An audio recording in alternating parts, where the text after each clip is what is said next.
नमस्कार, शाम के 4 बज रहे हैं, वक्त हो गया फास्ट एंड फैक्ट्स का। मैं हूं आपके साथ में मानसा मलिक और मेरे साथ हैं सचिन। आइए दिखाते हैं आपको आज की बड़ी खबरें पूरी रिसर्च के साथ। शुरुआत करते हैं पहली बड़ी खबर से। शाम के 4 बजने वाले हैं, जिस तरीके से मीमांसा जी ने बताया। और इस वक्त की जो पहली बड़ी खबर है वो मुस्लिम पर्सनल लॉ बोर्ड की है, जहां यूनिफॉर्म सिविल कोड को लेकर के एक बार फिर से उसने विरोध जताया है और ये कहा है कि इस कमीशन का, लॉ कमीशन का, वो बहिष्कार करेगा। मुस्लिम पर्सनल लॉ बोर्ड ने कहा कि मोदी सरकार अपनी 2.5 साल की नाकामी छुपाने के लिए जानबूझकर यूनिफॉर्म सिविल कोड के मुद्दे को हवा दे रही है। नई जंग छेड़ दी है मोदी साहब ने इस मुल्क में, और सरहद तो संभल नहीं रहा है, माफ कीजिएगा। और सूरत हाल ये है कि अंदरूनी जंग के लिए फिजा तैयार की जा रही है। कॉन्स्टिट्यूशन ने हम सब लोगों को अपने मजहब की बुनियाद पर जीने, प्रैक्टिस करने, रस्म व रिवाज को कायम रखने की गारंटी दी है।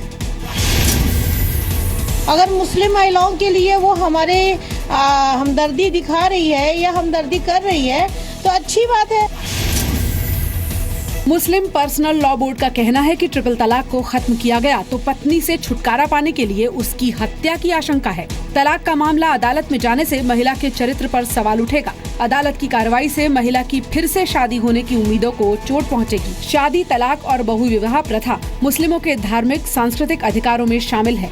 बहुविवाह प्रथा सामाजिक जरूरत है और महिलाओं के लिए अच्छी है। मुस्लिम पर्सनल लॉ बोर्ड ने कहा है कि मोदी सरकार जिस अमेरिका की नीतियों की नकल कर रही है, वहां भी यूनिफॉर्म सिविल कोड लागू नहीं है।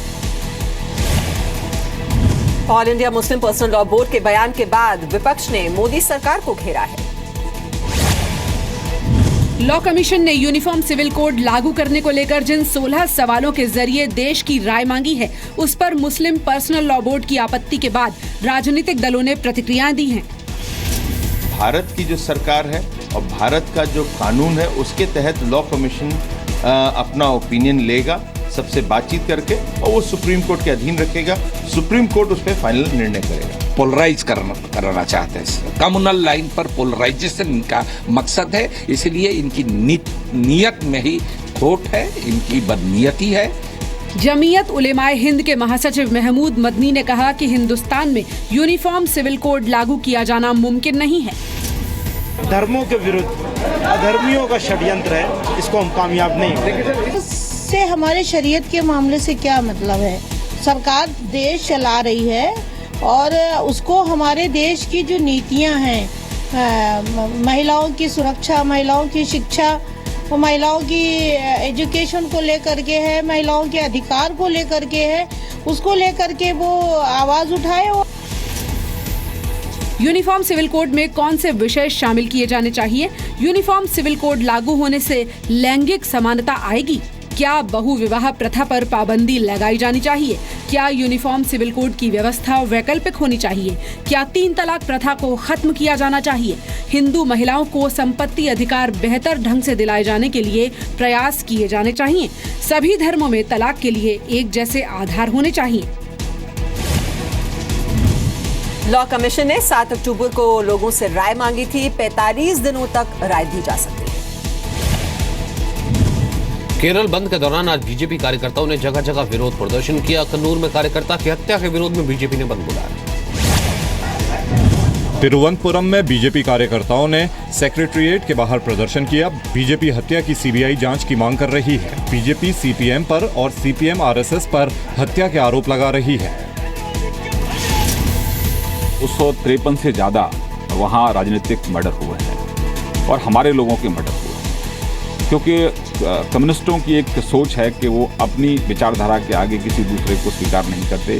ये असहिष्णुता की पराकाष्ठा है। आरएसएस का जो योजना है, ये योजना जब तक कम्युनिस्ट को खून करने का योजना वो बंद नहीं करेगा, वहाँ ये परिस्थिति चलता रहेगा। दुर्भाग्य से मार्क्सवादी कम्युनिस्ट पार्टी की सरकार और पार्टी दोनों ही हिंसा की संस्कृति को आगे बढ़ा रही है।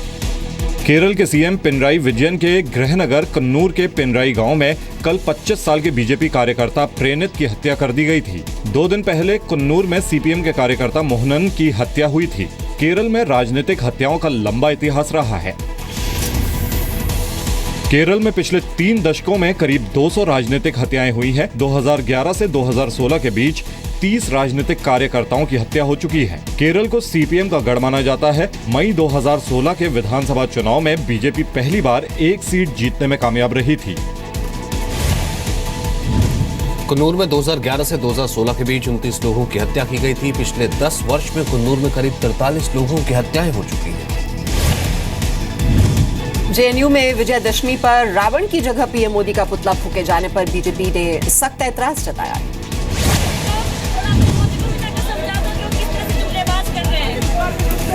तस्वीरें दशहरा के दिन की हैं। जेएनयू में एनएसयूआई कार्यकर्ताओं ने पीएम मोदी का पुतला फूका और वीडियो सोशल मीडिया पर पोस्ट कर दिया। एनएसयूआई समर्थक छात्रों ने रावण की जगह 10 सिरों पर पीएम मोदी, अमित शाह, नाथुराम गोडसे, बाबा रामदेव, योगी आदित्यनाथ, साक्षी महाराज, साध्वी प्राची, जेएनयू के वीसी आसाराम की तस्वीरें लगाकर पुतला फूका था। ये प्रधानमंत्री का पुतला न कोई पहली बार जल रहा है न अंतिम बार जल रहा है। ये छात्रों ने किया है, तो हमारी पार्टी का नहीं, ये छात्रों का मसला है। छात्रों से मिले, पूछे क्या समस्या है। मुझे लगता है कि बीजेपी देखे उसके पहले उनके वरिष्ठ नेताओं को देखना चाहिए कि उनके विद्यार्थी संगठन उनका क्या कर रहा है। देश के अंदर अगर राजनीति की दिशा मोड़ना है तो बात अलग है, नहीं तो बर्दाश्त करने वाली बात नहीं है। एनएसयूआई ने एक स्टेटमेंट भी जारी किया और पुतला दहन को सही बताया। कहा, बीजेपी की सरकार बनने के बाद शैक्षणिक संस्थानों पर रणनीतिक हमले हो रहे हैं। एनएसयूआई इस लड़ाई को आगे भी लड़ेगी और लोकतांत्रिक तरीकों से विरोध जारी रहेगा। फरवरी 2016 में जेएनयू में संसद पर हमले के दोषी अफजल गुरु के समर्थन में नारेबाजी हुई।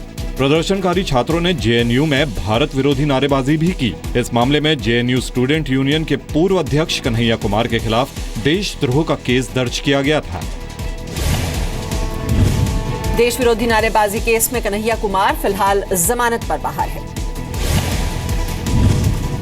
हरियाणा की अशोका यूनिवर्सिटी में देश विरोधी गतिविधियां सामने आने के बाद हंगामा मच गया है। विवाद केंद्र और जम्मू कश्मीर सरकार को अशोका यूनिवर्सिटी से जुड़े कुछ लोगों की तरफ से लिखी गई एक चिट्ठी से शुरू हुआ। चिट्ठी में आतंकी बुरहान वानी की मौत को एक्स्ट्रा जुडिशियल किलिंग बताया गया और मांग की गई है कि कश्मीर से सेना को हटाया जाए। आरोप है कि ये सब लोग उस पिटीशन में साइन करने वालों में शामिल थे जिस पिटीशन में कश्मीर में भारतीय सेना और फोर्सेस पर हिंसा करने के आरोप लगाए गए थे। आतंकी बुरहान वानी को एक्स्ट्रा जुडिशियल किलिंग में मारे जाने के आरोप लगाए थे। अशोका यूनिवर्सिटी की तरफ से जारी बयान में कहा गया है कि ये चिंताजनक है कि अशोका के परिवार के कुछ सदस्यों ने एक सार्वजनिक मंच को जटिल राजनीतिक मुद्दे पर अपने विचार रखने के लिए चुना और उन विचारों से अशोका यूनिवर्सिटी का नाम जोड़ा। ये व्यवहार मंजूर नहीं है और इसे तत्काल रोका जाना चाहिए। 25 जुलाई को यूनिवर्सिटी से जुड़े 88 लोगों ने केंद्र और जेएनके सरकार को चिट्ठी लिखी थी। चिट्ठी में साइन करने वालों में यूनिवर्सिटी के छात्र, पूर्व छात्र, 2 स्टाफ और 1 टीचर शामिल हैं। 7 अक्टूबर को व्यक्तिगत कारण बताकर चिट्ठी में साइन करने वाले 2 यूनिवर्सिटी स्टाफ ने इस्तीफा दे दिया। साथ ही सूत्रों के मुताबिक चिट्ठी में साइन करने वाले एक असिस्टेंट प्रोफेसर से भी इस्तीफा देने को कह दिया गया है। 8 जुलाई को सेना ने हिजबुल कमांडर बुरहान वानी का एनकाउंटर में मार गिराया था। गुजरात एटीएस को बड़ी कामयाबी मिली है। कच्छ से 2 पाकिस्तानी जासूस गिरफ्तार किए गए। गिरफ्तार किए गए पाकिस्तानी खुफिया एजेंसी के एजेंट्स का नाम मोहम्मद अलाना और दूसरे का सुफरा सुमरा है। सूत्रों के मुताबिक मोहम्मद अलाना को आईएसआई हनी ट्रैप का शिकार बनाकर उसका इस्तेमाल कर रही थी।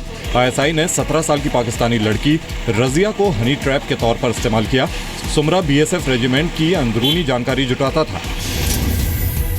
मोहम्मद अलाना 4 बार आधिकारिक तौर पर पाकिस्तान जा चुका है। दोनों आईएसआई एजेंट आर्मी स्टेशन और बीएसएफ से जुड़ी जानकारियां सीमा पार पहुंचाते थे। सूत्रों के मुताबिक अलाना और सुमरा को जानकारी देने के एवज में बड़ी रकम दी जाती थी। तलाशी के दौरान एटीएस को एक पाकिस्तानी सिम कार्ड और मोबाइल फोन मिला है। पिछले साल भटिंडा एयरफोर्स स्टेशन पर तैनात बीएसएफ जवान रंजीत केके को भी आईएसआई के लिए जासूसी करने के आरोप में गिरफ्तार किया गया था। आतंकवाद के मुद्दे पर अमेरिका ने पाकिस्तान को फिर कड़ी फटकार लगाई है।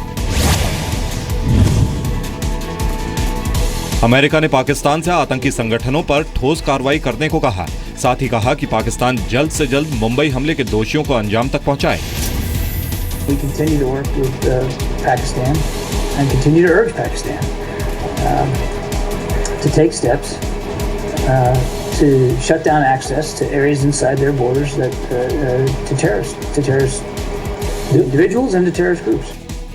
अमेरिका ने अफगानिस्तान की शांति को कश्मीर मुद्दे के साथ जोड़ने की पाकिस्तान की कोशिशों को खारिज कर दिया। इससे पहले पाकिस्तान के अखबार द न्यूज ने भी हाफिज सईद और मसूद अजहर पर नवाज शरीफ से कई तीखे सवाल किए थे। देखिए, एक बात तो उसमें अब कोई कहीं से छिपी रह नहीं गई भैया कि पाकिस्तान आतंकवाद की एक फैक्ट्री था और वो अभी भी सुधरने को तैयार नहीं है। पाकिस्तानी अखबार द नेशन ने अपने संपादकीय में पूछा है कि सरकार हाफिज और अजहर महमूद के खिलाफ कार्रवाई क्यों नहीं कर रही है। द नेशन अखबार ने पूछा कि हाफिज सईद और मसूद अजहर पर कार्रवाई राष्ट्रीय सुरक्षा के लिए खतरा कैसे है। अखबार ने पूछा कि आखिर क्या वजह है कि पाकिस्तान दूसरे देशों के बीच अलग थलग पड़ रहा है। द नेशन अखबार ने पाक सेना पर भी निशाना साधा है। बेहद सीधे और तल्ख अंदाज में पूछा है कि सेना की हिम्मत कैसे हुई कि वो मीडिया को काम करने का तरीका बताए। पश्चिम बंगाल के मुर्शिदाबाद से एक बेहद चौंकाने वाला मामला सामने आया है। पंचायत ने अवैध संबंधों के शक में महिला के बाल कटवा दिए। अवैध संबंधों के शक में इस महिला पर ज्यादती की गई। पंचायत ने महिला को 6,000 रुपया जुर्माना देने का फरमान सुनाया था, लेकिन पीड़ित महिला जुर्माने की रकम का इंतजाम नहीं कर सकी। पंचायत ने सजा के तौर पर पति को महिला के बाल काटने का फरमान सुना दिया। আমার একটা ভাসুর হচ্ছে ওই পড়া ওই দেখো আমার স্বামী কেন মারলো? ওই চুলকা জরিমানা শাস্তি তাই বলি। আপনার এই জরিমানা শাস্তি কেন হলো? ওই চলে গেছিল পরপুরুষের সাথে তার জন্য এই শাস্তিটা। मामला मुर्शिदाबाद के चांदपुर गांव का है। चांदपुर गांव की शालिशी सभा ने महिला को शादी के बाद अवैध संबंध रखने का दोषी माना। पश्चिम बंगाल में शालिशी सभा खाप पंचायतों की तरह होती है। महिला की शिकायत पर पुलिस ने 3 आरोपियों को गिरफ्तार कर लिया है। इटारसी में गैंगरेप पीड़ित नाबालिग ने खुद को आग लगाकर जान देने की कोशिश की। परिवार वालों के मुताबिक आरोपियों के जेल से छूटने की खबर पता चलते ही पीड़ित नाबालिग डर गई और सुसाइड की कोशिश की। डॉक्टरों के मुताबिक बच्ची 40% जल गई है। पुलिस ने पीड़ित बच्ची का बयान दर्ज कर लिया है। नाबालिग बच्ची के द्वारा आग लगाई गई है। 40% के करीब बर्न है। स्थिति उसकी सामान्य है, खतरे में नहीं है। डॉक्टर साहब से बात कर ली है, अच्छा इलाज हो रहा है और पुलिस इसकी जांच कर रही है। 16 फरवरी को 11 साल की बच्ची के साथ शंकर लाल और अनिल नाम के आरोपियों ने गैंगरेप किया। वारदात के बाद से ही पीड़ित ने घर के बाहर आना जाना छोड़ दिया था। परिवार वालों का आरोप है कि जेल से छूटने के बाद आरोपी अक्सर उनके घर के बाहर से गुजरता था। परिवार का आरोप है कि आरोपी उनकी बेटी को इशारों में धमकाता था। डॉक्टरों के मुताबिक पीड़ित बच्ची अब खतरे से बाहर है। हालांकि काफी जल जाने की वजह से उसे कुछ दिन अस्पताल में रहना पड़ सकता है। और फैक्ट्स एंड फैक्ट्स में फिलहाल इतना ही।